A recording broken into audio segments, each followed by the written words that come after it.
And Mr. Speaker, in Cuba, Venezuela, and Nicaragua, leftist dictators refuse to follow the rule of law, circumventing or ignoring completely constitutions in order to maintain their hold in power. This practice has now spread to Bolivia, where strongman Evo Morales is taking a page from this playbook. Less than 2 years ago, in 2016, Morales proposed a constitutional referendum to eliminate term limits for presidents so that he could run for a third term. But what happened in Bolivia? The majority of the people said no.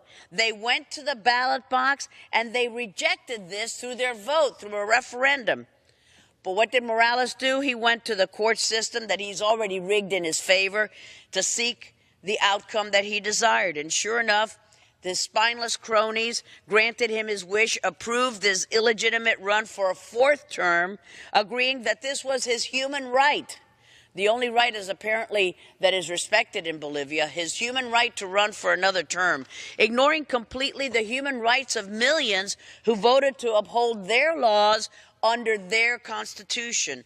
The court's decision last week to lift constitutional limits on re-election should be disturbing to all of us and should serve as a wake-up call throughout the hemisphere.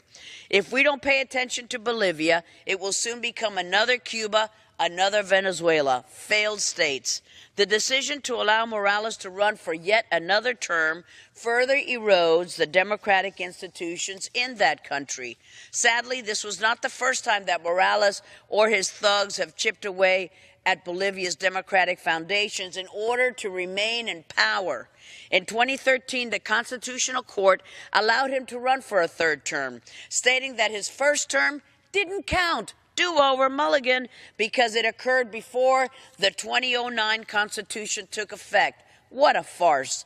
This was obviously a cynical political ploy and should have served as a of worse things to come for Bolivia, and indeed it was. Not to mention the ruling falls outside of the court's mandate to interpret and evaluate compliance with the Constitution. Responsible nations in our hemisphere, Mr. Speaker, must not remain silent, nor should this esteemed body. We must speak out in support of the people of Bolivia to democratically elect their next leader. I urge my colleagues to join me in support of the Bolivian people before there's another crisis of democracy right in our hemisphere.